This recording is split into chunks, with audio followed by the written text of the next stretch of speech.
The throne room of Emperor Zarkov stretched across nearly half a kilometer of polished crystal floors and towering pillars that reached toward a ceiling, lost in artificial stars.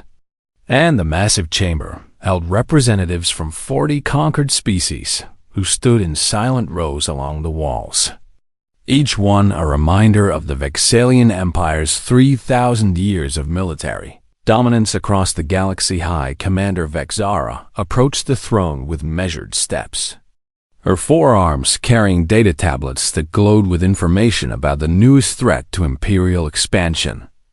And she knelt before her emperor with the practiced grace of a warrior who had crushed rebellions on 16 different worlds. "My emperor," Vexara began, her translator device converting her clicking mandibles into galactic standard language. "The species called humans have expanded beyond their home system and now occupy 12 colony worlds in what they call the Outer Rim." Emperor Zarkov leaned forward on his throne, his 6 eyes narrowing with interest as he studied the holographic display that materialized between them, showing a small blue planet orbiting a yellow star and the thin lines of colony roots spreading outward like the roots of a growing tree. 12 colonies, the Emperor repeated, his voice carrying the weight of absolute authority that came from ruling half the known galaxy. "And how long have these humans been traveling among the stars?" 200 years, my emperor," Vexara replied. And she could see the amusement spreading across the ruler's face like ripples on still water. The emperor laughed, a sound that echoed through the throne room and made several of the watching representatives flinch with remembered fear, because everyone knew that the emperor's laughter often preceded declarations of war and the absorption of new territories into the ever-growing empire. 200 years, Zarkov said again, shaking his head in mock sympathy. "And they think themselves ready to claim territory in space that belongs to the Vexalian Empire. Do they understand nothing of galactic law and the hierarchy of power?"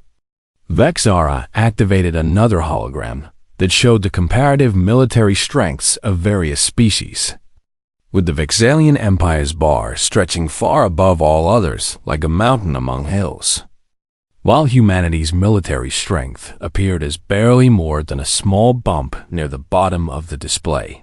Their fleet consists of approximately 150 vessels. "My emperor," the High Commander reported with professional detachment, "and their weapons technology appears to be based on primitive railgun systems and chemical propulsion. Nothing that could threaten even our oldest warships." The emperor stood from his throne, his massive form towering over the assembled court as he considered the information before him. And his mind calculated the strategic value of the 12 human colonies that sat in resource-rich space his empire had been eyeing for expansion. "Send them the standard ultimatum," Zarkov commanded, his voice carrying the certainty of someone who had never faced defeat in 3 millennia of expansion. "They will surrender all territory beyond their home system within 10 standard days, or we will take it by force and absorb their species into our empire as subject citizens." High Commander Vexara bowed deeply and retreated from the throne room to carry out her emperor's will, while Zarkov settled back onto his seat with the satisfaction of someone about to add another easy victory to his long list of conquests. 3 days later and 7,000 light-years away, Ambassador Nicole Bennett sat in her office at the Galactic Council Station and read the Vexalian ultimatum with an expression of mild interest, like someone reading about weather patterns in a distant system rather than a threat of total war against her entire species. The message was exactly what Earth's intelligence services had predicted it would be, full of pompous declarations about imperial authority and the natural order of galactic power structures, with a demand for immediate surrender that assumed humanity would simply roll over and accept subjugation. Nicole forwarded the message to Earth without adding any commentary of her own, because she knew that Admiral Kyle Harrison and the Terran Defense Command had been expecting this confrontation for years and had made very specific preparations for exactly this moment on Mars. In the command center, buried 3 kilometers beneath the red planet's surface, Admiral Harrison stood before a massive holographic display that showed the positions of every Terran military vessel scattered across human space. And he read the Vexalian ultimatum with the calm expression of a chess player who had already planned. 15 moves ahead. They think we have 150 ships, Captain Lisa Morgan said from her position at the tactical station, her voice carrying barely suppressed amusement at the enemy's intelligence failure. Let them keep thinking that, Harrison replied quietly, his eyes scanning the true fleet disposition that showed over 400 Terran vessels strategically positioned throughout human territory, with another 100 in secret construction, yards that no alien spy satellite had ever detected. Admiral composed a response that consisted of exactly 4 words transmitted on all diplomatic channels where the Vexalian Empire and the Galactic Council could receive it simultaneously. We respectfully decline. The reaction across the galaxy was immediate and profound, because in 3,000 years of Vexalian expansion, not a single species had ever refused their ultimatum. And the Galactic Council's emergency session, filled with shocked representatives who could not believe that humanity would choose war over surrender, Emperor Zarkoth received the human response while dining with his military advisors, and the crystal goblet in his hand shattered as his grip tightened with rage at what he perceived as an insult to his authority and the natural order of galactic power. Assemble the war fleet, he commanded, his voice cold with fury. I want 500 ships at the border of human space within 1 week. And when we crush these upstart primitives, I want the entire galaxy to watch and remember what happens to those who refuse the Empire's mercy. High Commander Vexara began organizing the largest military fleet the Vexalian Empire had deployed in over a century, pulling ships from garrison duty across 24 systems and assembling them into a force that could theoretically conquer an entire sector of space. Meanwhile, across human territory, the Terran Defense Fleet began quietly repositioning vessels and running final checks on weapon systems that incorporated technology the rest of the galaxy had never seen. While Admiral Harrison held briefings with his senior staff and emphasized one critical point above all others. Remember, he told his officers, we are not trying to annihilate them. We are showing them why picking a fight with humanity is a very bad idea. So keep casualties to a minimum and disable their ships rather than destroying them. Captain Lisa Morgan smiled at that order, because she knew exactly what the Admiral meant. Humanity was about to give the Vexalian Empire a lesson in humility that they would never forget. And they would do it while laughing on the Galactic Council station. Ambassador Nicole Bennett fielded urgent communications from 12 species asking if Earth truly understood what they were facing. And she responded to each inquiry with the same calm assurance that seemed almost insane given the circumstances. We appreciate your concern, she told the council representatives. But humanity has no intention of surrendering territory we have legally claimed and colonized. And we are confident in our ability to defend our citizens. The representatives went away shaking their heads, or equivalent appendages, certain that they were about to witness the swift destruction of another young species that had overestimated its own capabilities. But Nicole Bennett returned to her office and poured herself a glass of whiskey from Earth, and she raised it in a silent toast to Admiral Harrison and the Terran Defense Fleet, because she knew something the rest of the galaxy was about to learn the hard way. Humanity did not bluff. The confrontation zone at the edge of human space looked empty to casual observation, just another region of dark void punctuated by distant stars. But sensors told a different story as 2 massive fleets faced each other across 20,000 kilometers of vacuum. The Vexalian armada advanced in their traditional formation, with heavy battleships at the center surrounded by layers of cruisers and destroyers that created a wall of overlapping shields and weapons coverage. And High Commander Vexara stood on her flagship's bridge watching the tactical display with absolute confidence in the coming victory. Enemy fleet detected, her sensor officer reported, highlighting the contacts that appeared on the holographic display as scattered points of light that seemed to have no coherent formation or tactical organization. Vexa studied the human positions with confusion and growing contempt, because the Terran ships appeared to be randomly distributed across a huge volume of space with no apparent coordination or defensive strategy. They do not even know how to form a proper battle line, her tactical officer observed with barely disguised scorn. This will be easier than we anticipated, but something about the human formation nagged at Vexar's military instincts, because in her 300 years of combat experience, she had learned that enemies who looked disorganized often had plans that were not immediately obvious.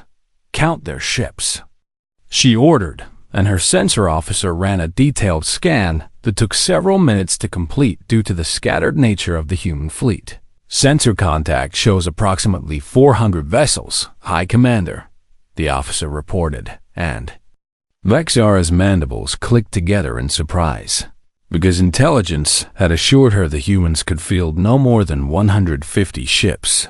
400. She repeated, her mind recalculating the tactical situation, even as she maintained her confident demeanor for the crew. They have been hiding their true strength. The revelation changed nothing about her strategy because 500 Vexalian warships still outnumbered 400 human vessels. And superior technology and 3,000 years of military tradition surely counted for more than mere numbers. All ships, Vexara commanded across the fleet-wide channel. Advance to weapons range and prepare to open fire on my mark.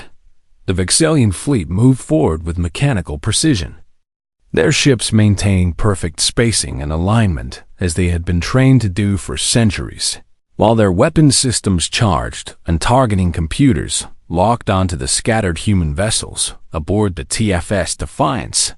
Admiral Kyle Harrison watched the enemy advance with calm satisfaction as the Vexalian fleet moved exactly according to the predictions his tactical team had made weeks ago. They are doing exactly what Commander Cooper said they would, Captain Lisa Morgan observed from her station, maintaining formation integrity above all else and advancing straight toward us.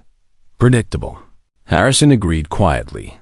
Activate quantum shields and prepare gravity distortion weapons, but do not power up conventional weapons yet.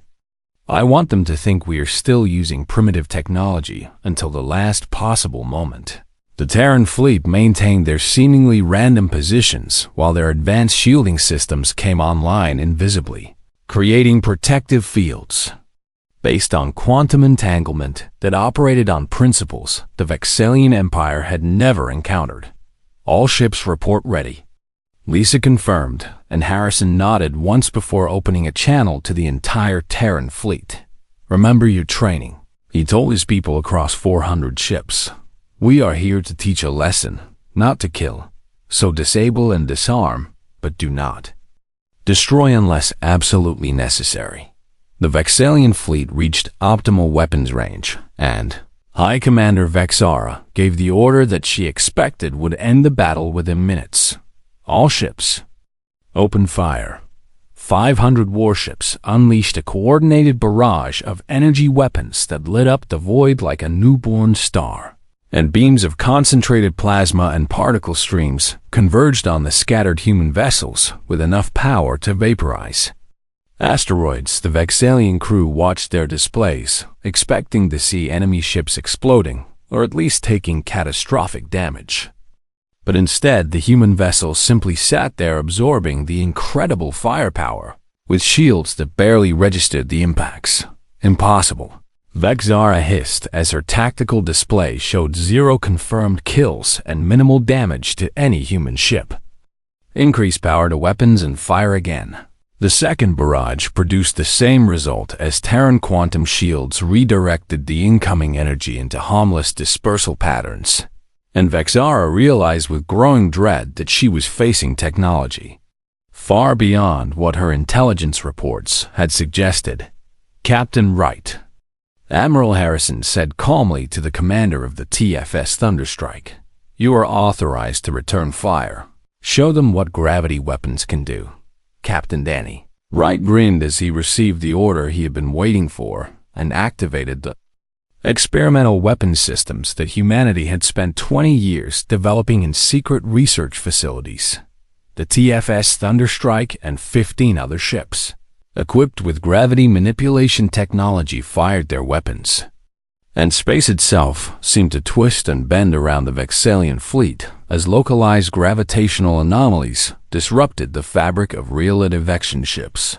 Suddenly found their navigation systems showing impossible readings as the space around them curved in ways that violated every principle of physics they understood.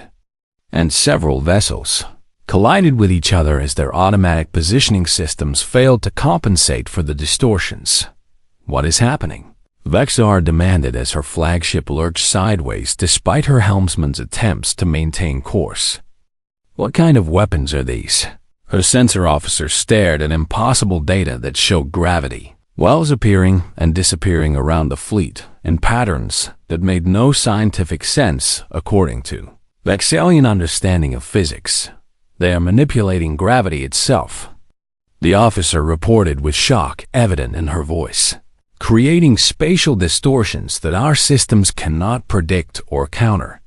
The seemingly random distribution of Terran ships suddenly made perfect tactical sense as Harrison's fleet activated a pre-planned maneuver that revealed the true nature of their formation. Each human vessel occupied a precise point in three-dimensional space that created overlapping fields of fire and mutual support, while the gravity distortions forced the Vexalian fleet into predictable movement patterns that fed their ships directly into Terran weapons range. "Now," Harrison commanded, "all ships execute synchronized attack pattern Delta 400 Terran."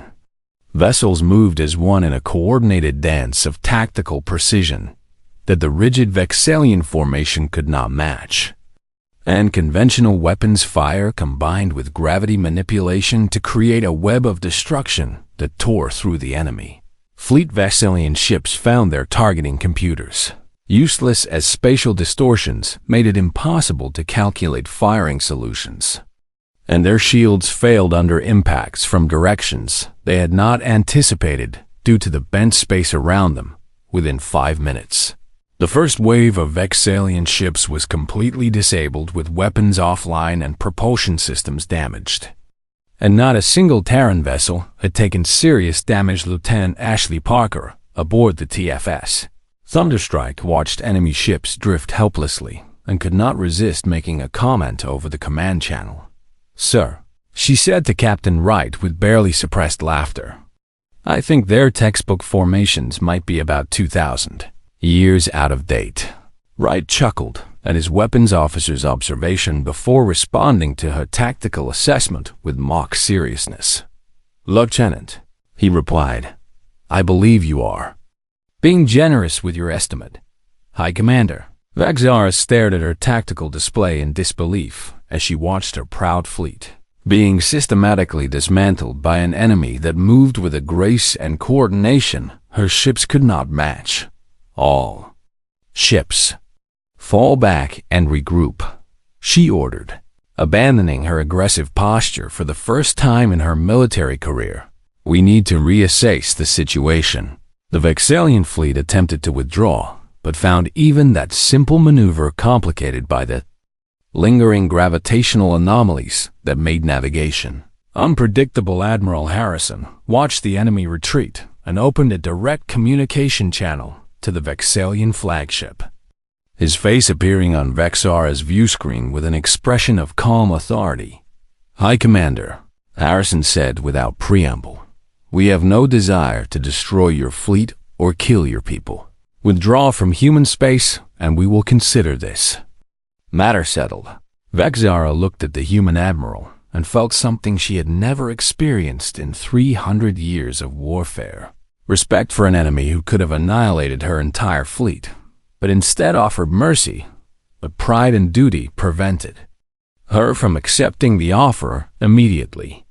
And she closed the channel without responding while she sent an urgent message to Emperor Zarkoth requesting reinforcements and new orders on his throne world.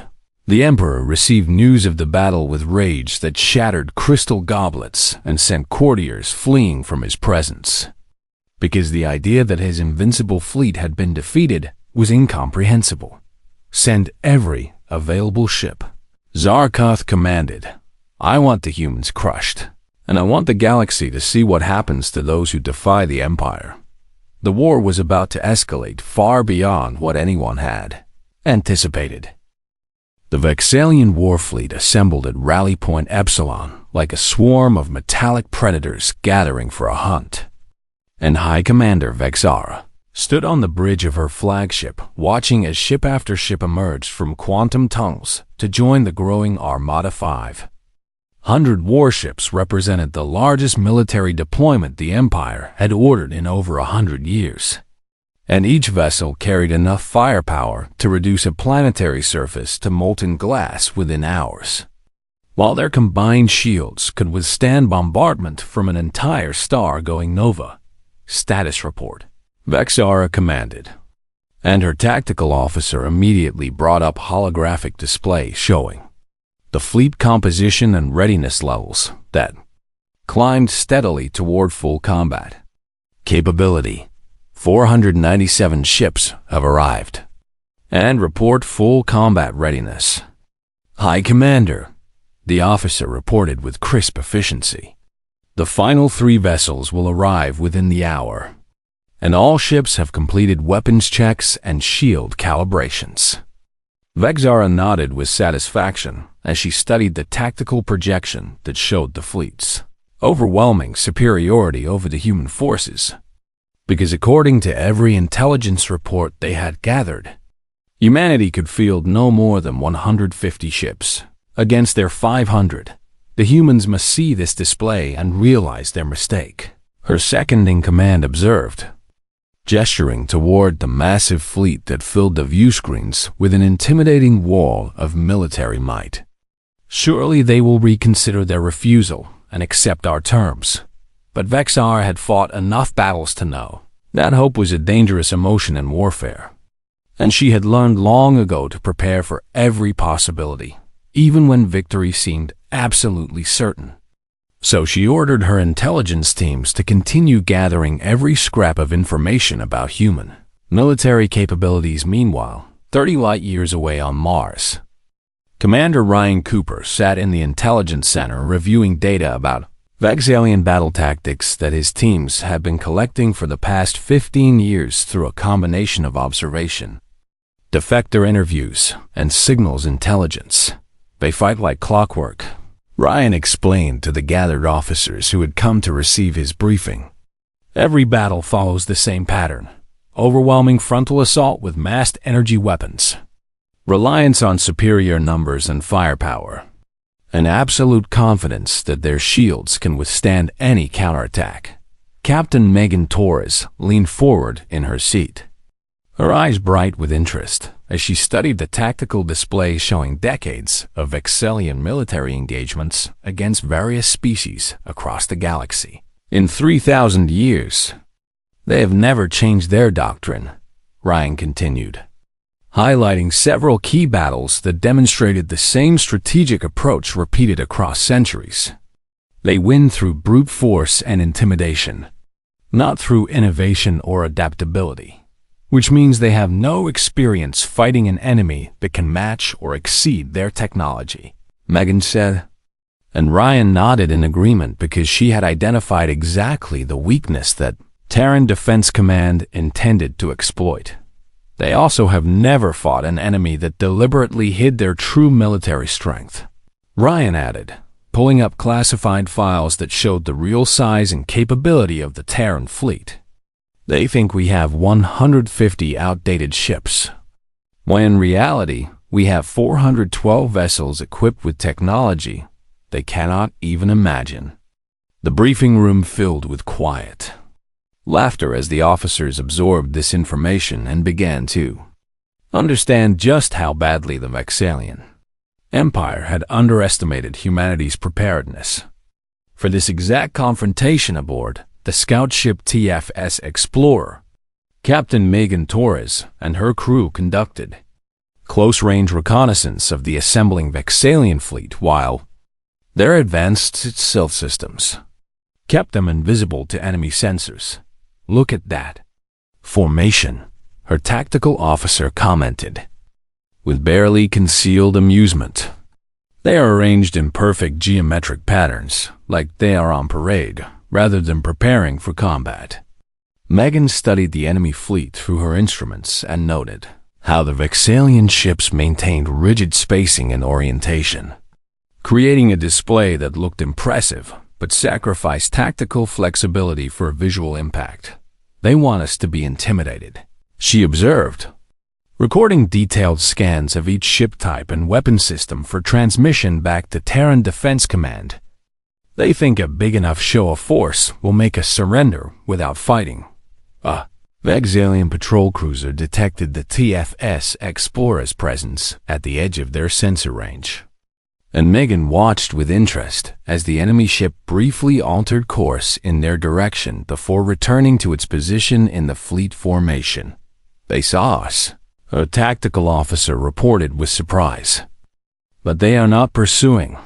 They think we are beneath their notice," Megan replied with a slight smile. "A single scout ship is not worth breaking formation to chase," which tells us everything we need to know about their tactical priorities and decision-making processes.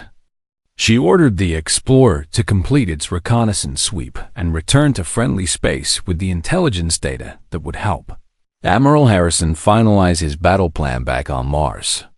Admiral Kyle Harrison gathered his senior staff for the final strategic planning session before the fleet departed to meet the Vexalian threat, and the holographic display between them showed force dispositions that would have shocked the enemy if they could have seen the true picture.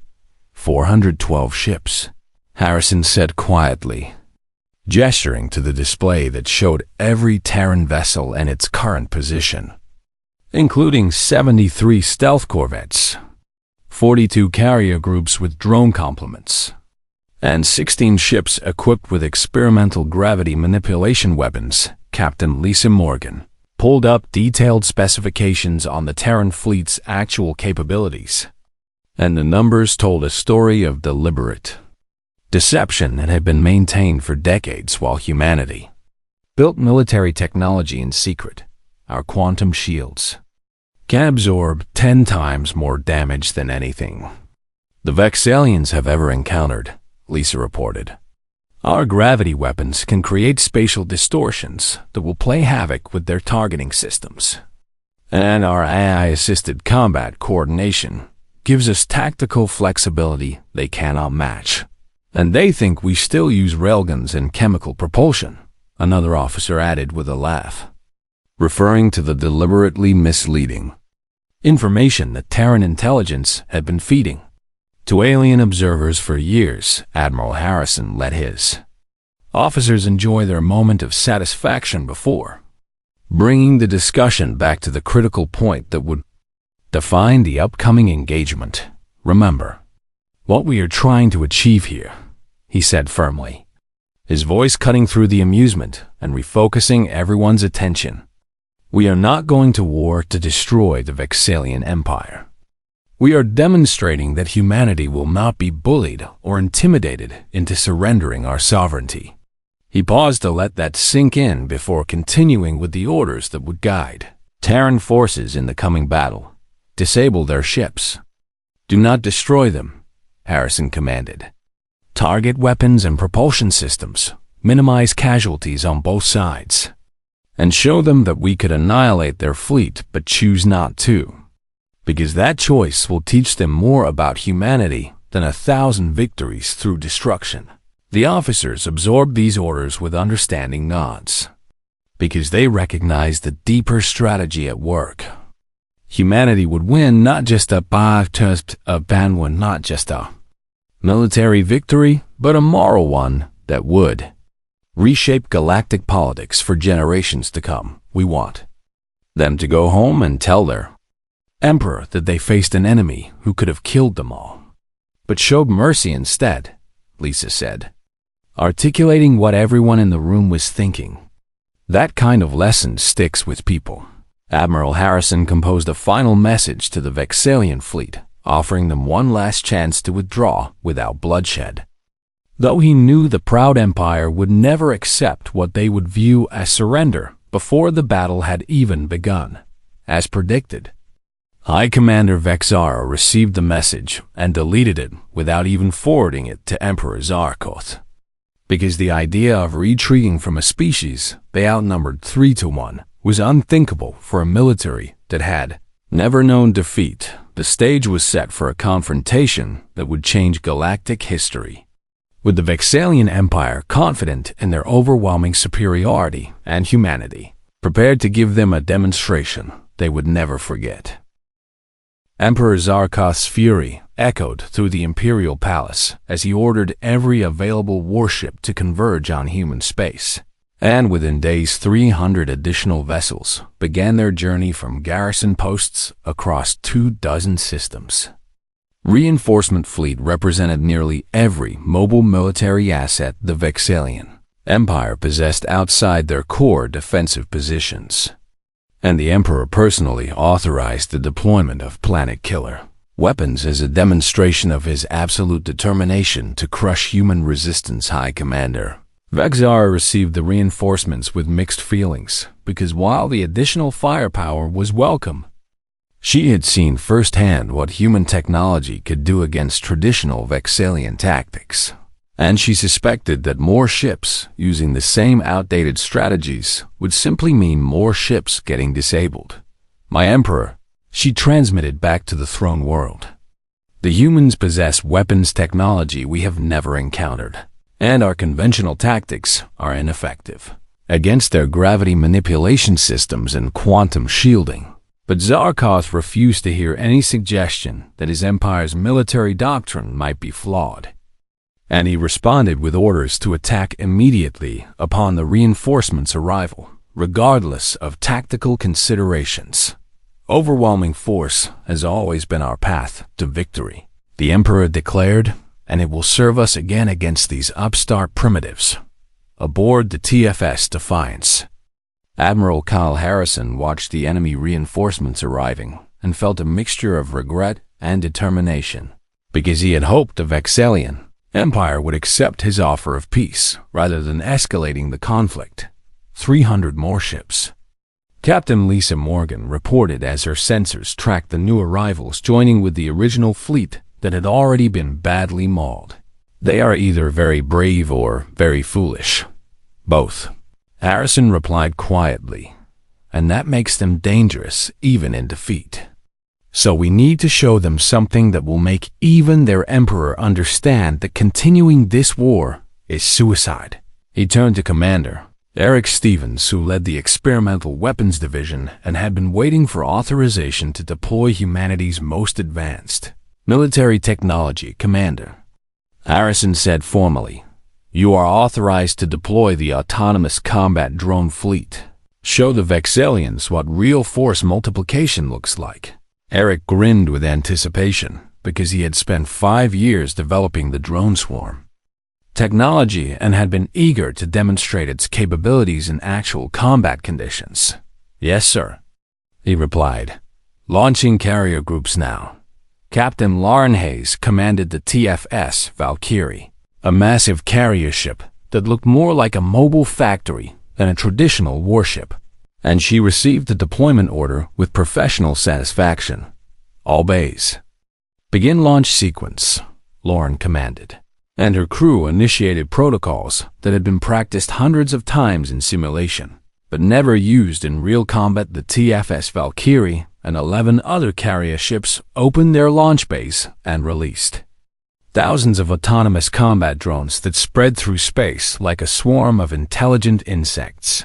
Each drone was no larger than a fighter craft but packed with advanced AI systems, quantum entanglement communication, that allowed instant coordination across the entire swarm, and self-replicating nanite repair systems that could fix damage or even construct new drones from available materials.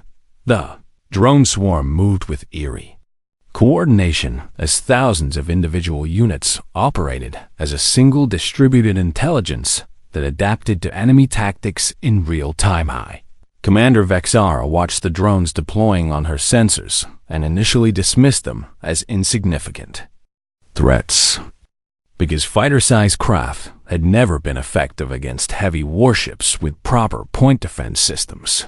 "Activate automated defense weapons," she ordered confidently. "Clear those drones from our approach path." The Vexalian fleet activated their point defense laser grids that had protected them against fighter attacks for 3,000 years. And streams of energy fire tore through space toward the approaching drone swarm. But the drones did not attack in simple straight-line approaches like conventional fighters. Instead, they moved in complex, three-dimensional patterns that seemed almost organic as the swarm intelligence calculated optimal attack vectors and predicted defensive fire patterns. "They are adapting," Vexara's tactical officer reported with growing alarm. "They adjust their approach after each defensive salvo and exploit gaps in our coverage." The drone swarm reached the Vexalian fleet and split into dozens of smaller groups that attacked from multiple directions simultaneously. And each drone carried weapons, specifically designed to disable, rather than destroy enemy vessels. Precision laser cutters, severe power conduits, electromagnetic pulse generators scrambled computer systems, and nanite payloads infiltrated enemy ships to disable weapons and propulsion from the inside. The Vexalian reinforcements arrived in the middle of this chaos and immediately found themselves under attack by a swarm that seemed to be everywhere at once. Emperor Zarkoth watched the battle through real-time transmissions and could not believe what he was seeing, because his reinforcement fleet was being systematically disabled by weapons platforms so small that conventional wisdom said they should be ineffective. "Deploy the planet-killer weapons," he commanded in desperation. "Target the nearest human colony and force them to surrender or watch their people die." "High Commander." Vexara received the order with horror because using planet-killer weapons against civilian targets violated every military code the Empire claimed to honor. But refusing a direct Imperial command meant execution for treason. She gave the order with a heavy heart and watched as 3 massive missiles launched from specially equipped battleships toward the colony world of New Seattle, each warhead carrying enough antimatter to crack a planet's crust and render the surface uninhabitable. Captain Lauren Hayes detected the weapons launch immediately and transmitted an emergency alert across the Terran fleet. "Planet killers inbound toward New Seattle," she reported. "Intercept window is 90 seconds. Admiral Harrison's response was instant and decisive. "Dispatch intercepted drones," he commanded, "and prepare to send a very clear message to the Vexalian Emperor about what happens when you threaten civilian populations." Specialized interceptor drones broke away from the main swarm and accelerated toward the planet-killer missiles with speeds that conventional spacecraft could not match. But these interceptors did not simply destroy the weapons. Instead, they hacked into the missiles, guidance systems using quantum computing power that broke through Vexalian security protocols in milliseconds. The 3 planet killers suddenly reversed course and headed back toward the Vexalian fleet under drone control. And High Commander Vexara watched in frozen horror as her own weapons approached her ships. "Destroy them," she screamed at her weapons officers. "Shoot them down before they reach us." The Vexalian fleet opened fire on their own planet-killer missiles and managed to destroy 2 of them. But the third continued its approach until it was close enough that detonating it would damage dozens of Vexalian ships. Only then did the interceptor drones shut down the warhead and send it drifting harmlessly through space and Admiral Harrison's Voice came across every Vexalian communication channel with a message that carried absolute authority. That was a demonstration.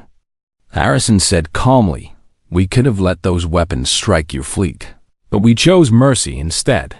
Now you need to ask yourselves whether continuing this war is worth the lives of your people." Emperor Zarkoth sat on his throne watching the battle and finally understood that he was not facing a primitive species that could be bullied into submission. He was facing an enemy that possessed technology far beyond what his empire had achieved in 3,000 years of expansion. More importantly, he recognized that humanity had shown restraint throughout the entire engagement, disabling Vexalian ships rather than destroying them and preventing casualties, even when it would have been easier to simply annihilate the enemy fleet. High Commander Vesar made a decision that she knew might cost her life, but would save countless others.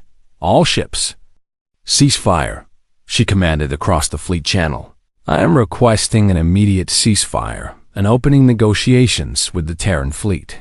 Several of her subordinate commanders protested this decision as surrender without authorization, but Vexar silenced them with the authority of someone who had finally learned the difference between pride and wisdom. We have lost, she stated simply, and continuing to fight will only result in the needless deaths of our people against an enemy who has repeatedly shown mercy we do not deserve. Admiral Harrison accepted the ceasefire request and ordered all Terran forces to hold position. And across the battlefield, hundreds of disabled Vexalian ships drifted among the victorious human fleet that had won the most one-sided engagement in modern galactic history. On his throne world, Emperor Zarkoth finally accepted what every piece of evidence had been telling him. The age of Vexalian dominance was over, and a new power had emerged that combined technological superiority with a moral framework his empire had never possessed. The galaxy was about to change in ways no one could have predicted. The neutral station Concordia had hosted diplomatic negotiations for over 2,000 years, and its ancient halls had witnessed countless treaties and peace agreements between warring species. But never had it seen anything quite like the gathering that assembled 3 weeks after the battle at the Human. Border Admiral Kyle Harrison arrived aboard the TFS Defiance with a small delegation that included Ambassador Nicole Bennett and Captain Lisa Morgan, while High Commander Vexara came with a significantly larger Vexalian contingent that included military advisors, legal experts, and several members of the Imperial Court. The Galactic Council had requested an emergency session to observe the negotiations, because every species in known space wanted to understand how humanity had achieved such a decisive victory over the previously unbeatable Vexalian. Empire Ambassador Nicole Bennett opened the proceedings with a statement that set the tone for everything that followed. Humanity did not seek this conflict, she began, addressing the assembled representatives from 40 different species.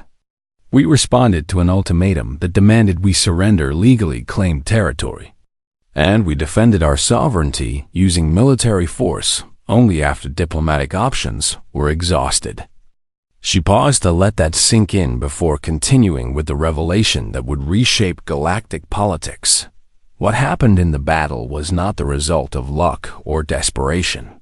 Nicole said calmly, humanity has been preparing for potential conflict with aggressive powers for decades, and we deliberately allowed other species to underestimate our capabilities while we developed technology in secret. The Galactic Council erupted with shocked conversations as representatives realized that humanity had been conducting the most successful military deception in modern history. Admiral Harrison stepped forward to explain the tactical aspects of the engagement, and holographic displays showed the battle from multiple angles while he narrated the key moments.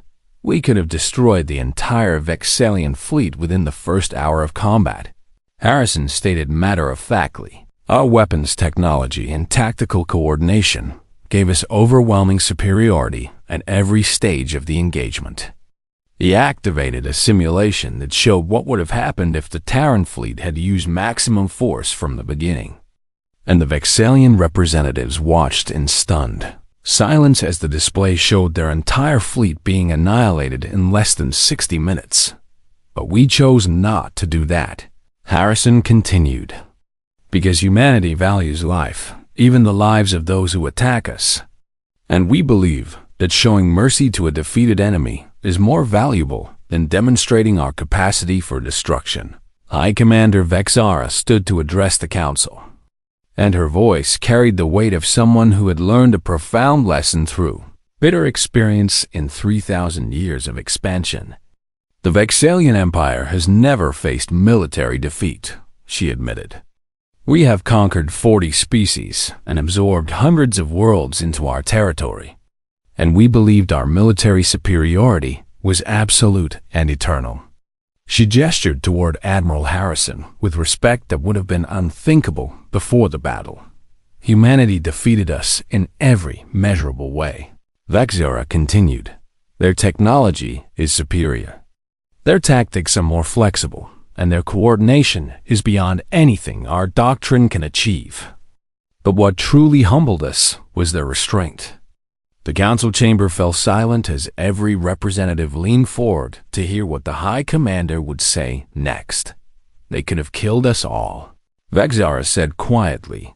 Every ship in our fleet was at their mercy, and our own planet-killer weapons were turned against us to demonstrate their complete control of the battlefield. Yet they chose to disable rather than destroy, and they offered us peace rather than demanding our surrender. Emperor Zarkov had not attended the negotiations in person, because his pride would not allow him to face the species that had defeated his empire. But he had sent a direct transmission that Vexara now played for the council.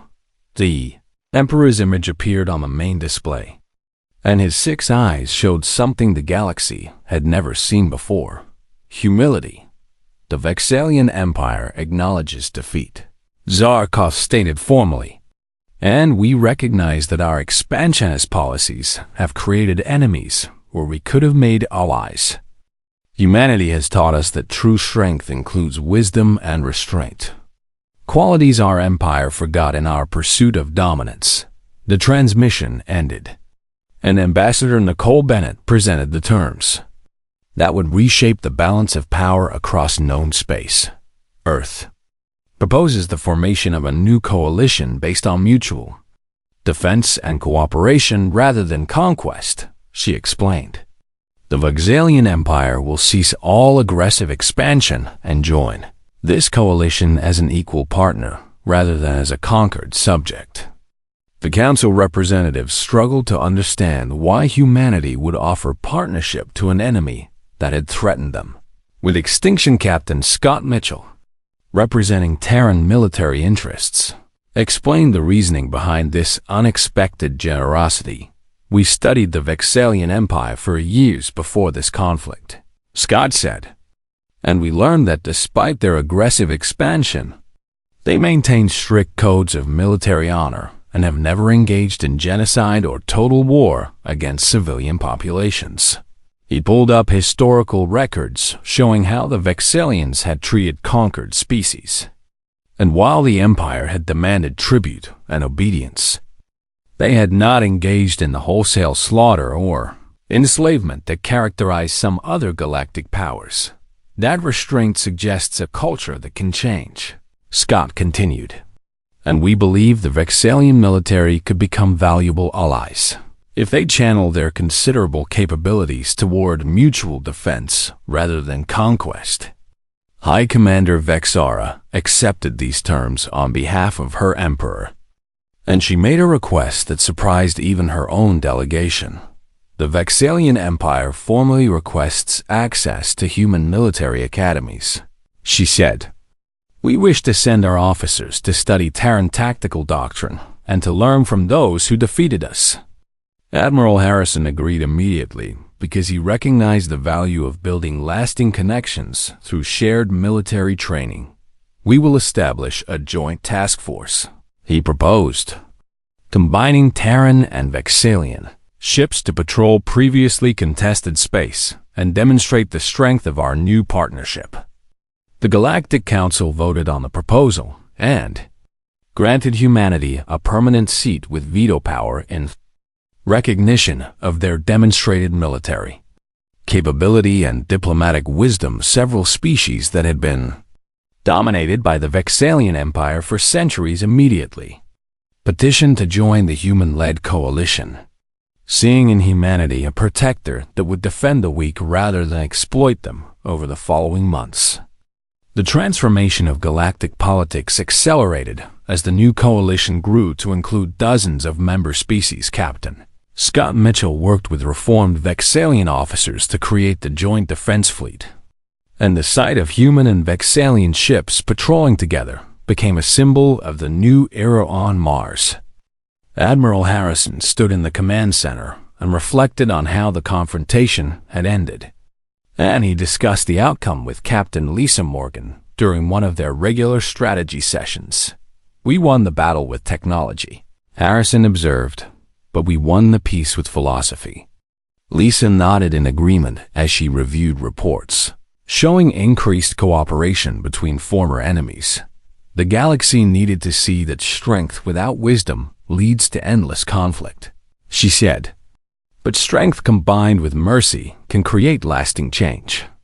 Ambassador Nicole Bennett sent a final report to Earth summarizing the transformation that had occurred since humanity's decisive victory over the Vexalian Empire. "The age of human isolation is over," she wrote. "We have demonstrated our capability to defend ourselves and our willingness to transform enemies into allies. The galaxy now looks to humanity not just for military protection, but for moral leadership." Years later, historians would point to the battle at the human border as the turning point that ended 3,000 years of Vexalian expansion and created a new model for galactic cooperation. But those who participated in the engagement remembered it for something simpler: the day humanity proved that the greatest victories come not from destroying your enemies, but from showing them a better way forward.